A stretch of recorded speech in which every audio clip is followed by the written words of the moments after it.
बिस्मिल्लाहिर्रहमानिर्रहीम अस्सलाम वालेकुम।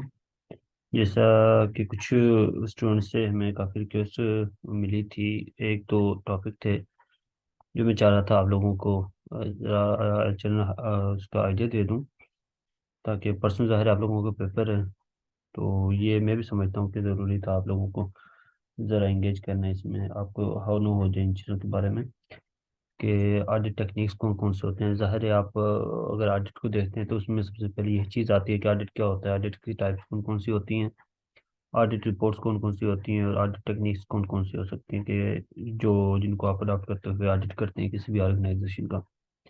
तो ये टॉपिक हमारा ऑडिट टेक्निक्स के हवाले से है, स्पेशल टॉपिक है, एडिशन टॉपिक है जो मैं आपको देने जा रहा हूँ।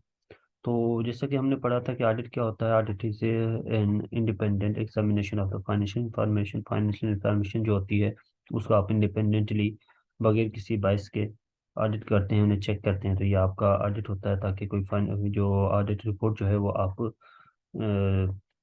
प्रेजेंट कर सकें। और ये एक इंडिपेंडेंट ऑडिटर होता है जो चार्टेड अकाउंटेंट चार्टेड होता है और बाकायदा जो है वो सर्टिफाइड होता है, जिसे इंडिपेंडेंटली ऑडिट करना होता है, किसी भी फर्म की तरफ से ये रिप्रेजेंटेटिव होता है।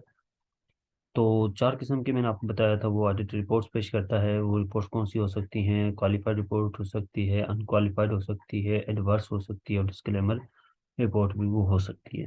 तो उनके बारे में भी आखिरी स्लाइड्स में एक हम जनरल उसके ओवरव्यू देख लेंगे, ताकि आप लोगों के अगर पेपर में इस टाइप कोई सवाल आ जाए तो वो आप वहाँ पर उसे अच्छे से सॉल्व कर सकें। ऑडिट प्रोसीजर और ऑडिट टेक्निक में क्या क्या इसमें क्या डिफरेंस होता है मेनली? तो ऑडिट प्रोसीजर क्या होता है? ऑडिट प्रोसीजर होता है कि कोई जो आप टेक्निक्स होती हैं, प्रोसेस होता है और मेथड्स होते हैं ऑडिट करने के लिए, आप उनको किस तरह अडॉप्ट करते हैं और उन्हें किस तरह आप क्या करते हैं, यूज़ करते हैं रिलायबल ऑडिट एविडेंस लेने के लिए। वो आपको बेसिकली ऑडिट प्रोसीजर कहलाता है। जैसा कि audit procedures are the techniques, process and methods that auditors use to obtain reliable audit evidence, which enables them to gain a sound judgment about an organization financial status। तो means क्या हुआ का audit procedure क्या होता है? ये techniques, process और methods जो हैं जिन्हें वो अप्लाई करता है रिलायबल एविडेंस हासिल करने के लिए, वो एक्चुअली क्या कहलाता है? ऑडिट प्रोसीजर कहलाता है। और ऑडिट टेक्निक्स क्या होते हैं? वो जो ऑडिट टेक्निक्स या वो जो मेथड्स हैं एक्चुअली जो अडॉप्ट किए जाते हैं वो ऑडिट टेक्निक्स होते हैं। ठीक हो गया? और इन ऑडिट टेक्निक्स को अप्लाई करने का नाम ऑडिट प्रोसीजर होता है। तो audit techniques stand for the methods that are adopt by an auditor to obtain audit evidence. ठीक हो गया? तो ऑडिट एविडेंस जो है वो अडॉप्ट करने के लिए जो मेथड्स इस्तेमाल किए जाते हैं, जो वे इस्तेमाल किया जाता है, उसको हम क्या कह देते हैं? ऑडिट टेक्निक कह सकते हैं। आप एज ए ऑडिटर काम कर रहे हैं तो आप ज़रा एक जनरल जो है आइडिया लगाएं कि आप कौन कौन सी टेक्निक्स इस्तेमाल करेंगे कोई भी एविडेंस लेने के लिए ऑर्गेनाइजेशन में, ऑडिट रिपोर्ट बनाने के लिए। तो आप क्या करेंगे? कैलकुलेशंस करेंगे, आप डिफरेंट क्या करेंगे, टिक मार्क करेंगे, आप कंप्यूटेशंस करेंगे, आप इसके अलावा क्या करेंगे? आप वॉचिंग करेंगे, सोर्स डॉक्यूमेंट्स वगैरह चेक करेंगे। ऐसे ही है ना? आप जाके फिजिकली एग्जामिन करेंगे बुक्स एंड रिकॉर्ड्स को, आप एसेट्स को जाके देखेंगे, फिजिकली काउंट करेंगे। ये सारी डिफरेंट टेक्निक्स ही होती हैं। तो इनके ऊपर इतनी ज़्यादा आपको जो है ना इन इन डिटेल में याद करने की ज़रूरत नहीं है। सिर्फ आपने आपने ये टेक्निक्स जो हैं डिफरेंट ये याद करनी है, और इनको जस्ट आपने अपने माइंड में जो है रिमेम्बर कर लेना है, ताकि पेपर में अगर आ जाए तो इनके बारे में आप अपनी तरफ से कुछ ना कुछ लिख सकें। तो बेसिक डिफरेंस क्या है ऑडिट टेक्निक और प्रोसीजर में? तो audit techniques tools methods are process by means of which an auditor collect necessary evidence to support his opinion in respect of audit report. ये क्या होता है? ऑडिट टेक्निक्स होता है ways of applying techniques to the particular phase of an audit is called audit procedure. अब audit techniques कौन कौन सी हो सकती हैं वो मैंने कुछ यहाँ पर मेंशन कर दिए हैं। इसके अलावा आप डिफर भी कर सकते हैं। कोई हर ऑडिटर जो है अपने माइंड ऑफ व्यू से वो डिफरेंट टेक्निक्स ड्राफ्ट करता है जो वहाँ पे उससे अवेलेबल हो, फैसिलिटेटेड हो।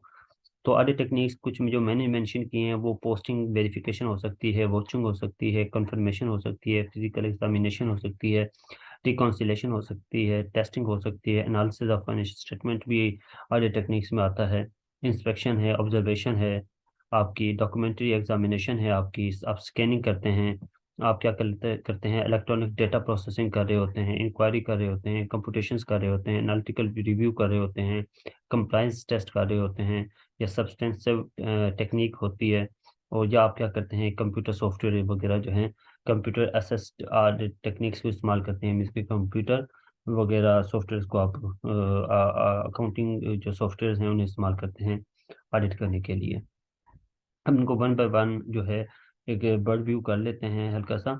तो पोस्टिंग वेरिफिकेशन में क्या होता है, जैसे कि पोस्टिंग का क्या मतलब होता है, पोस्टिंग का मतलब होता है कि एक ट्रांजैक्शन को एक जगह से दूसरी जगह ट्रांसफर करना, पोस्ट करना, उसे हम क्या कहते हैं, पोस्टिंग ट्रांजैक्शन कहलाती है वो। जैसे मैंने बताया था आपको, जनरल लेटर, जनरल से आपको लेजर अकाउंट में जब वो पोस्ट कर रहे होते हैं ट्रांजेक्शन को, तो वो पोस्टिंग कहलाती है। अब पोस्टिंग वेरिफिकेशन क्या है कि आपके पास ट्रायल बैलेंस है, ट्रायल बैलेंस है, या कहीं किसी भी बुक, फाइनल बुक में आपने कोई एंट्री लिखी हुई है, आप चेक करते हैं कि ये एंट्री एक्चुअली कहाँ से आपने यहाँ पे पोस्ट की है, कहाँ से ये एंट्री आपने उठाई है, या कहाँ पे ये बेस कर रही है ट्रांजैक्शन। तो वो ट्रांजैक्शन आप जो है एविडेंस करते हैं, उसे चेक करते हैं क्या ये ट्रांजैक्शन ठीक पोस्ट हुई है, या जहाँ से ये पोस्ट की गई थी वहाँ पर ये ट्रांजैक्शन जो है लाई करती है या नहीं करती, इसको हम क्या कहते हैं, पोस्टिंग वेरिफिकेशन कहते हैं। To establish the authenticity and consistency of record process, ये क्यों, इसका मकसद क्या होता है कि रिकॉर्डिंग प्रोसेस जो है उसमें क्या कंसिस्टेंसी पाई जाती है नहीं पाई जाती है। ऐसा तो नहीं है कुछ ट्रांजेक्शन आपने फाइनल स्टेज पर या बैलेंस शीट में या इनकम स्टेटमेंट पर लिख दी हैं, लेकिन पीछे से उनका कोई डेटा मौजूद नहीं है रिकॉर्डिंग में या सोर्स डॉक्यूमेंट्स में, तो ये पोस्टिंग होती है, पोस्टिंग वेरिफिकेशन होती है। दूसरी वेरिफिकेशन जो है एक्सटेंशन वेरिफिकेशन होती है। इसमें आप क्या करते हैं, multiplying two or more accounts to prove the accuracy of the total.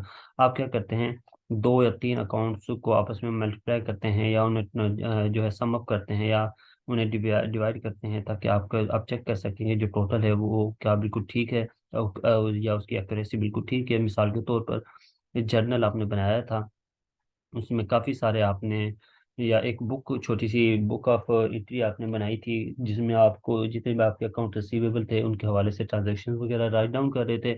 तो अब वहाँ से आपने एक लेजर अकाउंट बनाया है, एक डिवाइस बनाई है जिसमें टोटल अकाउंट रिसीवेबल मौजूद हैं। तो वहाँ पर जो टोटल पीछे जो आपके जर्नल में जितने भी अकाउंट रिसीवेबल की एंट्रीज हैं उन्हें जमा करते हैं और चेक करते हैं क्या लेजर उसके बराबर आ रहा है सामने या नहीं आ रहा। तो इसे हम क्या कहते हैं, एक्सटेंसिव वेरिफिकेशन कहते हैं, क्योंकि इसमें आप बहुत ज़्यादा एक्सटेंशन ले रहे होते हैं, बहुत ज़्यादा चीज़ों को डीपली देख रहे होते हैं। इसके बाद जो है वॉचिंग है। वॉचिंग क्या होता है कि आप ओरिजिनल डॉक्यूमेंट्स हैं या सोर्स डॉक्यूमेंट्स हैं उनको अच्छी तरह एग्जामिन करते हैं, चेक करते हैं, देखते हैं क्या कोई ट्रांजैक्शन ठीक है या नहीं है, इसको हम वॉचिंग कह रहे होते हैं। कंफर्मेशन होती है कि आप क्या करते हैं, कोई भी फिगर्स है, अमाउंट है, उसको एक थर्ड पार्टी से या एम्प्लॉइज से या किसी भी जो है थर्ड जराए से आप उसे कंफर्म करते हैं कि क्या ये ट्रांजेक्शन वाकई जो है लाई कर रही है, क्या ये वाकई ट्रांजेक्शन हुई थी, कंडक्ट हुई थी, या ऐसा तो नहीं है बोगस एंट्रियाँ डाल दी हैं। तो ये भी एक आपकी ऑडिट टेक्निक्स हो सकती है। टेस्टिंग होती है। आप क्या करते हैं, कोई भी स्पेशल रिप्रेजेंटेटिव आइटम ले लेते हैं बैलेंस शीट से या अपनी किसी भी बुक्स ऑफ अकाउंट से, फिर आप उसको टेस्ट करते हैं।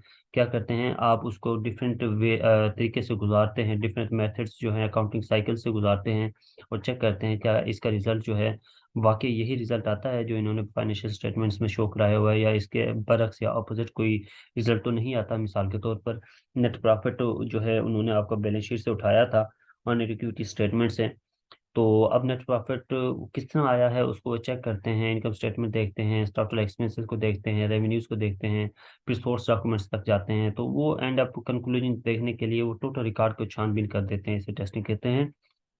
इसके अलावा analysis of financial statement, financial statements का एनालिसिस कर रहे होते हैं। अब ये आपको बेहतरीन तरीके से आता है, रेशो एनालिसिस वगैरह है, इसके लिए अलावा वर्टिकल है, हॉरिजॉन्टल है, डिफरेंट टाइप्स के एनालिसिस हैं। ये भी आपकी ऑडिट टेक्निक्स हो सकती है।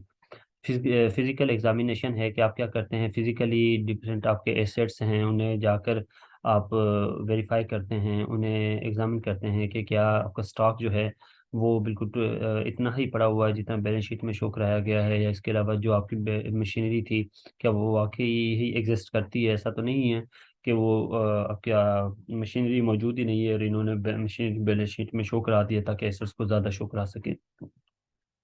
रिकॉन्सिलेशन है आपकी, रिकॉन्सिलेशन में अब क्या होता है, ये भी एक ऑडिट की टेक्निक है। इसमें क्या करते हैं आप कि reconcile two or more related items if they are not agree or match with each other. आप क्या करते हैं, दो या तीन आइटम्स हैं या अकाउंट्स हैं, उनको आपस में रिकॉन्साइल करते हैं और चेक करते हैं क्या वाकई जो है कोई किसी किस्म की बोगस या इनवैलिड एंट्रीज तो मौजूद नहीं है, या कोई एरर्स तो मौजूद नहीं है।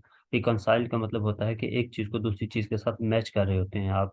मिसाल के तौर पर आप नेट प्रॉफिट आया हुआ है, आप चेक करेंगे, तो ऑडिटर हूँ मैं, मेरी टेक्निक क्या होगी, मैं पहले जितने भी एक्सपेंसेस हैं उन्हें खुद कैलकुलेट करूंगा, खुद उन्हें टोटल करूंगा, फिर मैं रेवेन्यूज़ को टोटल करूंगा, फिर उन्हें मैं नेट चेक करूंगा कि क्या नेट वाकई प्रॉफिट इतना आता है या नहीं आता। ये रिकॉन्सिलेशन होती है किस्म की।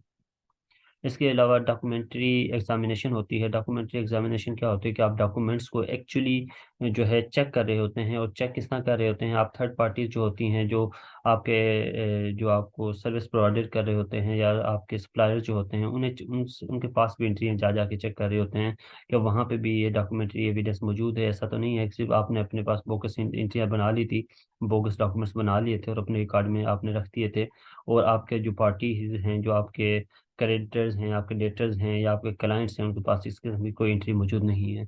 ये भी लाइक वॉचिंग होती है। तो लेकिन वॉचिंग ये होती है विद इन कंपनी में पाई जाती है, विद इन ऑर्गेनाइजेशन पाई जाती है, डॉक्यूमेंट्स को चेक किया जाता है वॉचिंग में। लेकिन आउटसाइड ऑर्गेनाइजेशन में जब सोर्स डॉक्यूमेंट्स को या एविडेंस को देखा जाता है, तो उसे हम डॉक्यूमेंट्री एग्जामिनेशन कह रहे होते हैं। एक्चुअली डॉक्यूमेंट्री एग्जामिनेशन में वॉचिंग भी आ जाती है, एक्सटर्नल एविडेंसिंग भी आ जाती है।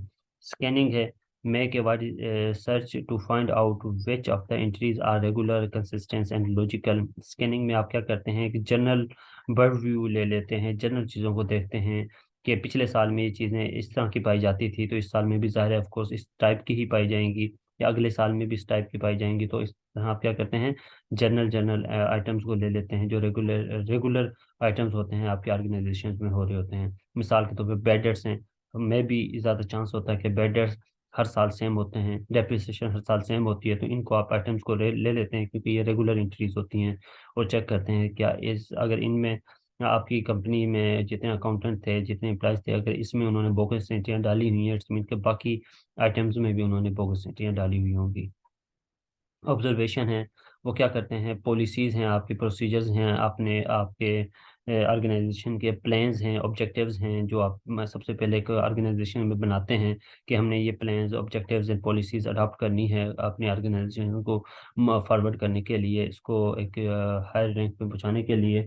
तो आप क्या करते हैं, इन ऑब्जर्वेशंस को ऑब्जर्व करते हैं कि क्या ये जो जितनी भी आपकी पॉलिसीज हैं ये फुलफिल हुई हैं। ऐसा तो नहीं है आपने पॉलिसीज को बाइकाट किया हो और इनडायरेक्टली चीज़ों को अचीव करने स्टार्ट कर दिया हो। फ्लो चार्ट आप चेक करते हैं, फ्लो चार्ट में क्या करते हैं आप, graphically the issue of transaction through different stages से चेक करते हैं कि क्या जो ट्रांजेक्शन्स थी, जो अप्रूवल थी, जो अप्रूविंग अथॉरिटी थी, वहां तक वो ट्रांजेक्शन गई है, और प्रॉपरली हर जो अथोराइज पर्सन था उसने ट्रांजेक्शन को अथोराइज किया है। ऐसा तो नहीं कि ट्रांजेक्शन को बाईपास किया गया हो। तो उसमें क्या करते हैं, वो फ्लो चार्टिंग चेक कर रहे होते हैं कि कौन बंदा कौन सी ट्रांजेक्शन पास करेगा, कौन बंदा कौन सी ट्रांजेक्शन जो है अप्रूव या डिसअप्रूव करेगा। इंस्पेक्शन है, इसमें आप क्या करते हैं, इंस्पेक्ट कर रहे होते हैं अपने क्लाइंट्स को, प्लांट्स को, ब्रांचेस को, ऑफिसेज को, हर चीज़ को आप इंस्पेक्ट करते हैं, डिटेल में चेक करते हैं, ताकि आपको हर चीज़ के बारे में आइडिया हो सके कि कौन कहाँ कहाँ पर कुछ चीज़ें ऑर्गेनाइजेशन की पड़ी हुई हैं, कहाँ पे इन्वेंट्रीज मौजूद हैं, प्रोडक्ट कौन कौन सी हैं, कौन कौन मैन्युफैक्चर कर रहा है, कंपनी कौन क्या क्या चीज़ें मैन्युफैक्चर कर रही है, हर चीज़ के बारे में डिटेल जो है ऑडिट जो होता है वो इंस्पेक्शन के ज़मरे में आ जाता है।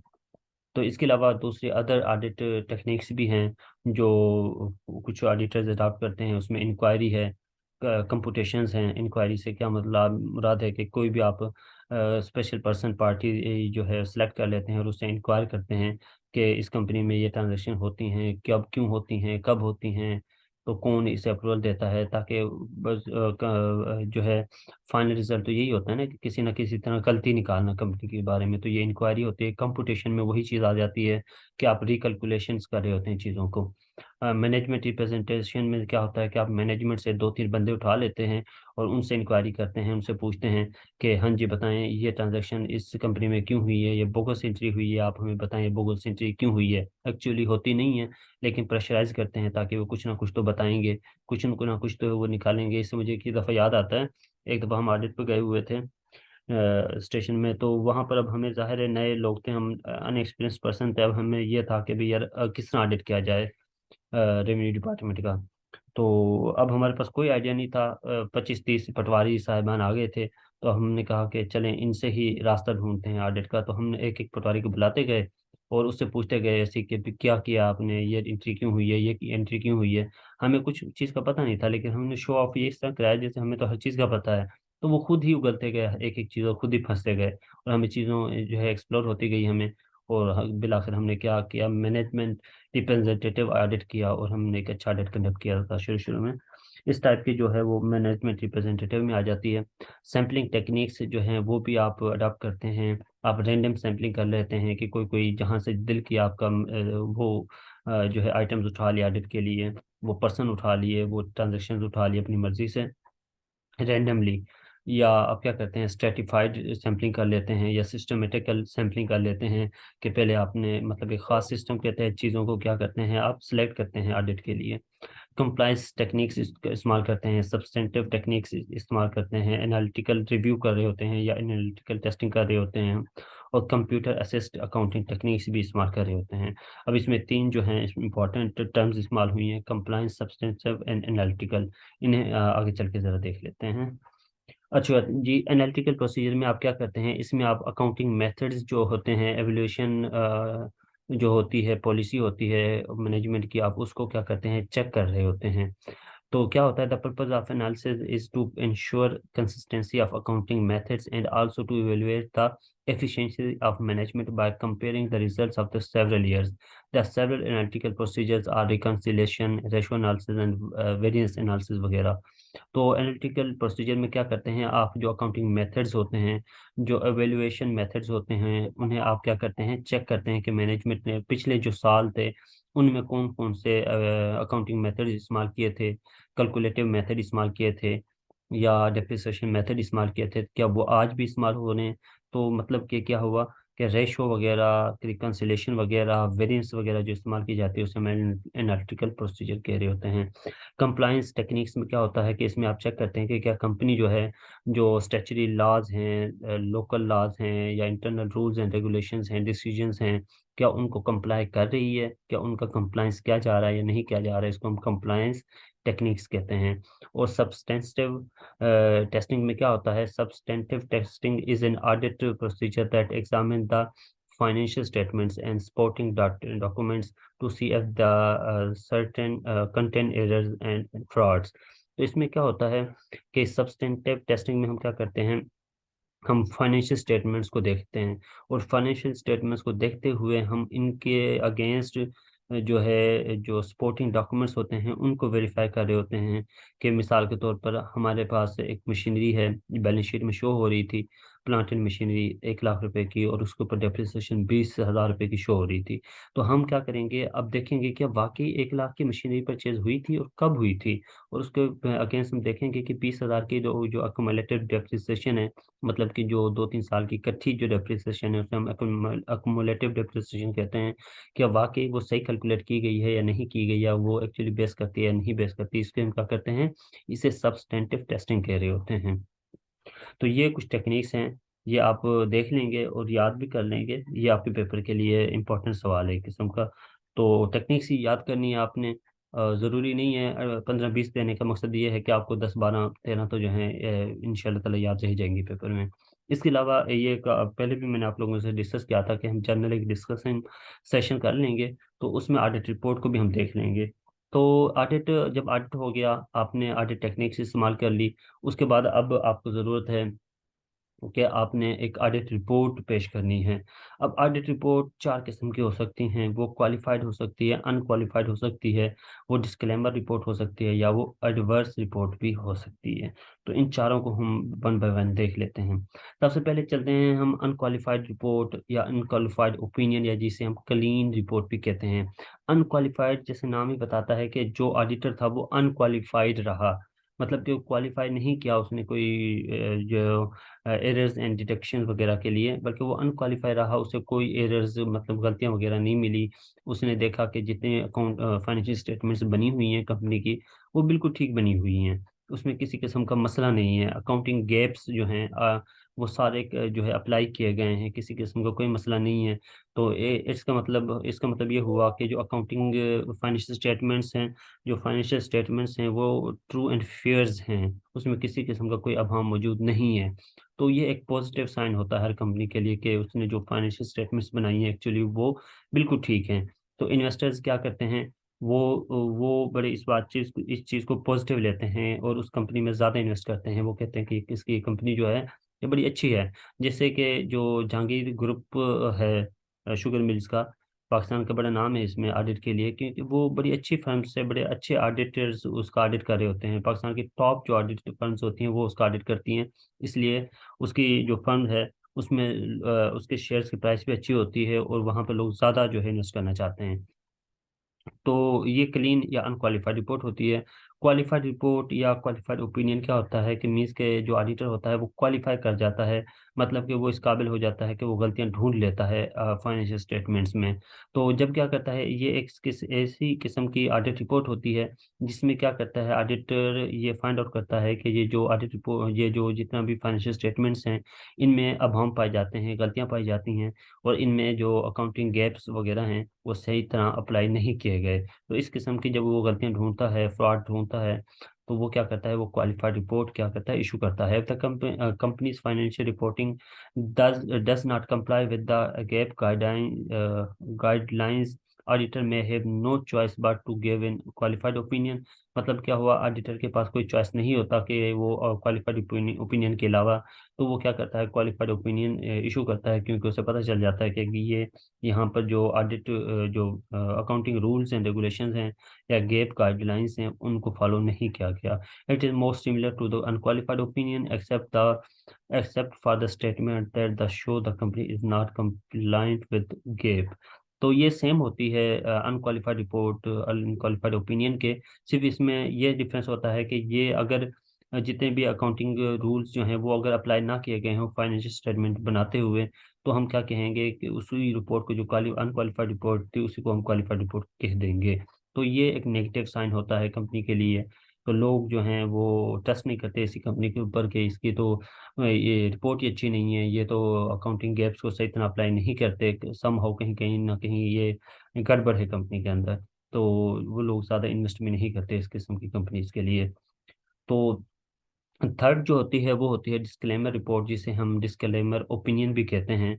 इसमें क्या होता है कि अगर ऑडिटर को लिमिटेड एक्सेस दी जाए जो है एविडेंस हासिल करने के लिए, और वो क्या करें, तो वो क्या उसको मतलब एक्सेस ना दी जाए आपके फाइनेंशियल रिसोर्सेज तक, आपके एसेट्स एंड प्लांट्स तक, आपके एविडेंस तक, आपके जो डॉक्यूमेंट्री प्रूफ है वहाँ तक, तो वो अनसेटिस्फाई होता है और इस काबिल नहीं रहता कि वो कोई अच्छी सी कोई रिपोर्ट पेश कर सके। मतलब कि क्या वो क्वालिफाइड या अनक्वालिफाइड दोनों ओपिनियन देने के काबिल ना रहे एविडेंस की बेस पर, तो वो क्या करता है, डिस्क्लेमर रिपोर्ट जो है वो इशू कर देता है। The company must allow the auditor to access their financial record without any restraints for an effective auditing process. तो कंपनी क्या करती है, अलाउ तो करती है ऑडिटर्स को कि वो फाइनेंशियल रिपोर्ट्स जो हैं, फाइनेंशियल रिकॉर्ड तक वो असेस कर सके और हर चीज़ को क्या कर सके, वो चेक कर सके। लेकिन if however if the auditor feels the company limited their access, or they could not get the satisfactory answers to any of their questions during the audit, they may give a disclaimer report। लेकिन इसके बावजूद उसके उसे इजाज़त दी गई है accounting record, financial record तक, लेकिन इसके बावजूद कुछ कहीं ना कहीं ऐसे बैरियर्स थे, कहीं ना कहीं ऐसी चीज़ मौजूद थी जहां पर उसे एविडेंस नहीं दिया गया, सही तरह उसे सेटिस्फाई नहीं किया गया कि ये एविडेंस क्यों नहीं है, या ट्रांजेक्शन कोई गलती है तो क्यों गलती है। तो फिर तब वो क्या करता है, वो एक डिस्क्लेमर रिपोर्ट जो है वो इशू करता है। इसके बाद आ जाती है एडवर्स ऑडिट रिपोर्ट, और एडवर्स जिसे ओपिनियन कहते हैं। तो ये है कि अगर कंपनी के जितने भी फाइनेंशियल स्टेटमेंट्स हैं वो अगर विदाउट अकाउंटिंग गैप्स जो हैं, अकाउंटिंग रूल्स जो हैं, अकाउंटिंग स्टैंडर्ड्स जो हैं उनको बिल्कुल उनके अगेंस्ट बनाई गई हो, जितने भी फाइनेंशियल स्टेटमेंट्स जो हैं उसके अकाउंटिंग गैप्स के अगेंस्ट बनाई गई हो, जिसके बनाते वक्त गैप्स जो हैं उनको मद्देनजर ना रखा गया हो, जो स्टैंडर्ड्स होते हैं इंटरनेशनल स्टैंडर्ड्स उनको मद्देनजर ना रखा गया हो, और वैसे ही कोई फाइनेंशियल स्टेटमेंट्स बना ली जाएं, तो फिर जो ऑडिटर होता है वो इस काबिल नहीं रहता कि वो उनको समझ सके फाइनेंशियल स्टेटमेंट्स को और कोई ऑडिट कर सके। इसलिए वो जो ओपिनियन जाहिर करता है वो एडवर्स ओपिनियन जाहिर करता है। वो बताता है कि जनाब मुझे तो कुछ समझ नहीं आया कि आपकी जो स्टेटमेंट्स हैं वो किस टाइप की आप लोगों ने बनाई हैं। मुझे समझ नहीं आया कि आपने एसेट्स किस तरह डाले हुए हैं, लायबिलिटीज किस तरह डाली हुई हैं। मतलब आपने कोई खास प्रोसीजर अडॉप्ट नहीं किया जो इंटरनेशनली प्रोसीजर अडॉप्ट किया जाता है। तो वो क्या करता है, एडवर्स ऑडिट रिपोर्ट इशू कर देता है। तो these are the audit types of audit reports. तो ये छोटा सा एक लेक्चर है आप लोगों के लिए। आप इन्हें इस लेक्चर को ज़रूर अवेल कीजिएगा क्योंकि ये आप लोगों के हेल्प आउट तो हो सकता है। बाकी बेस्ट ऑफ लक, परसों आप लोगों का पेपर है। मैं दुआ करता हूँ कि टाइम आपका एक एक मिनट बहुत कीमती है, इसलिए मैंने ये बड़ा शॉर्ट टाइम में बनाया और कोशिश की कि सिर्फ रेलेवेंट बात की जाए और टू द पॉइंट बात की जाए। Thank you so much. अल्लाह हाफिज़।